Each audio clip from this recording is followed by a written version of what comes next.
We just talked to John Michael Lyles. He said you jumped into a game the other day and last night started wiping the floor with some people. Is that what happened last night? Oh, no. Yeah, we jumped in. I wanted to skate at least once over here before the game. I'm going to embarrass myself enough anyway on Sunday, but it's fun to be on the ice. Those are nice people, so we got to skate an hour or two. It's always great to have you back in town, and I know Avs fans are thrilled to hear from you and have you be part of this Avalanche alumni thing. Johnny's doing a great job with Kiefer. They're kicking some major butt. How much do you get on the ice back home? Do you play at all? Do you drop in? Is it the thing that you still do? Yeah, I do actually.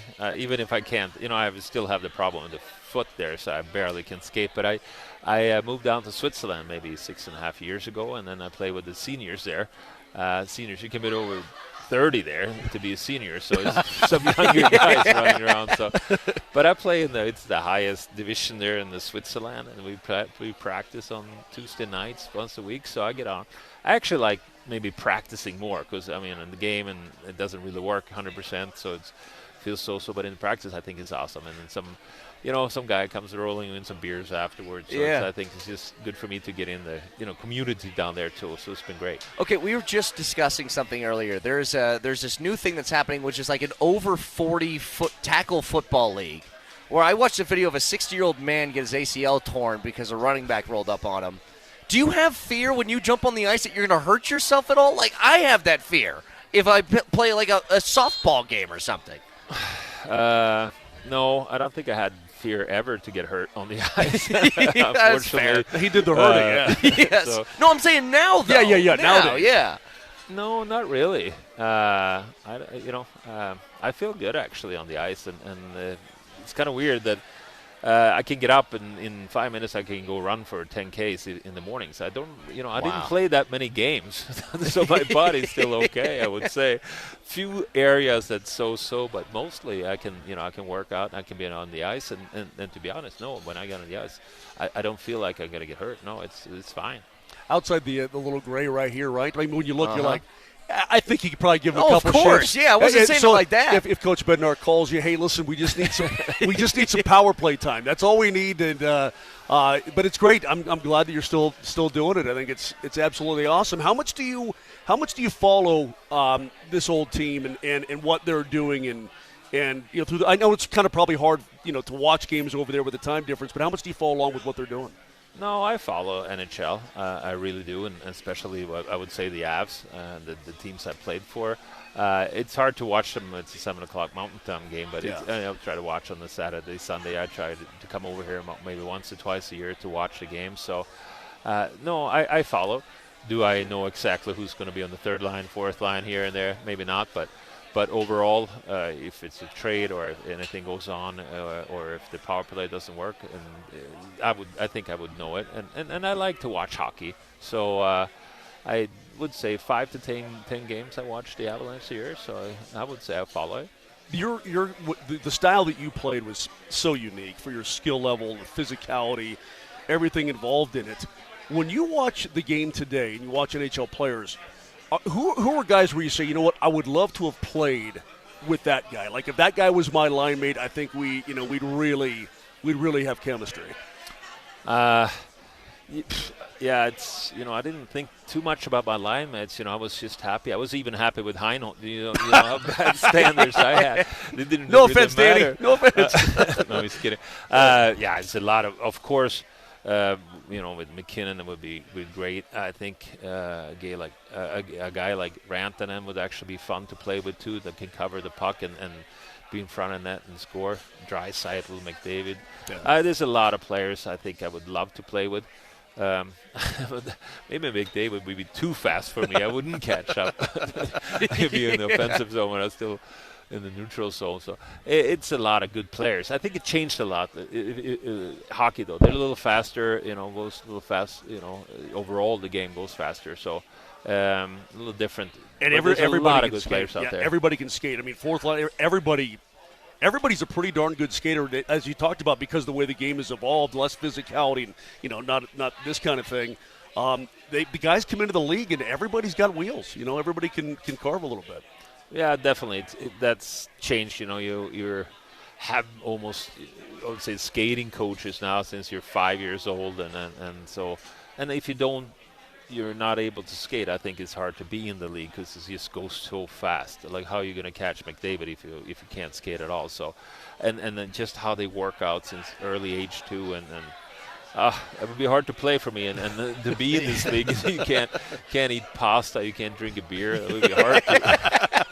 I'm happy I played in the 90s and the beginning of 2000 there instead of now. Well, you know what? It's a funny thing that you mentioned that, because there's a lot of Avs fans that are antsy right now. They won the Cup a few years back, and they're like, well, why haven't we gotten one since? I just watched Florida go back-to-back. I watched Tampa go over and over again. But you were somebody that you experienced we won, felt like our team was good enough, didn't quite make it, and then was able to make it back. Like, what is that like, that sort of in-between of your team's good enough, but you couldn't quite get there? What's the mentality of the team in a moment like that? Well, yeah, it's we were closer. I think we lost in the semis of maybe 97, 99, 2000. So we were really close. And the Avs, if you look at the lineup, yeah, they could be absolutely in the finals. But a little more even nowadays. There's more teams that could make it to the finals, even if Edmonton and Florida made it a couple of years now. But in the West side, you have Dallas, you have Vegas, you have a few other teams you got to pass too. But the Avs, yeah, well, you lose your horse out there with Landeskog for a few years too. That's not going to help. It's going to be make it a little harder. And then I think they try to adjust with the lineup to cover up from him, and it's not easy. So. And it's been a couple of close calls too. We were unlucky too those years, and then finally we got to win one in 01 again. So that really helped out. But it was also a little lucky too. That was Game 7 in 01. So you need a couple of bounces here and there. But I think this year, when you've been so close for a few years and you won before, then you're eager to win. Just grows, and you're back the hunger and the fire you had when you won the cup is almost like, okay, now it's time again. Right. Yeah. It's not easy to make it all the way because it's mentally hard occasionally. I thought so. Yeah.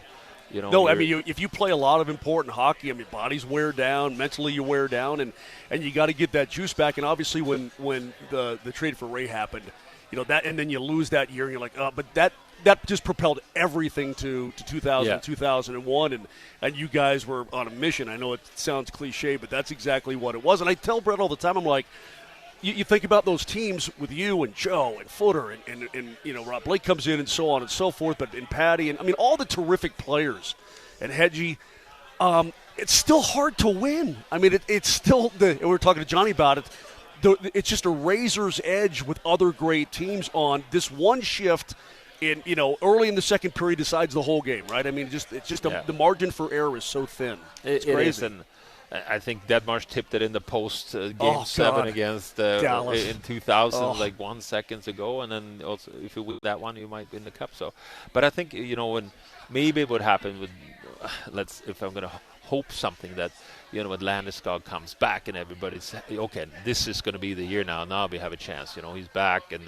He's kind of a great leader there, and get the fire and the emotion. It's been a few years since they won, and they're, like you said, it's not. You cannot be 98% ready. You have to be like 101% ready because everybody else wants to win so much too. So, we'll see what happens this year, but it sure looks pretty good. Yes, it does. Peter Forsberg with us. Last thing for you. So I got to tell you a little short story. In our studio, we have 3 TVs. I usually put one on ESPN, one's on like a local news channel, and the third one is always, without exception, on the Top Gear channel. I had it on in studio one day, and every once in a while I kind of peer up to see who they're talking to. I saw you on set. You were on a Top Gear episode, weren't you? Yeah, it's a Swedish Top Gear. I drove. Yeah, we did one episode of that. How was that? How was that? No, it was okay. I was not the best driver that day, but they did that show too. Obviously, I think the American and the English one. I don't know which one is the bigger one, but in Sweden it's not that big. But I go to some Formula 1 races. I'm going to go to Netherlands now to watch. Pretty close to be down where the cars are. So I watch Formula 1. So it's not like I'm not a mechanic or anything when it comes to cars, but I like to watch people race, yeah. So he's in Switzerland now, right? Yep.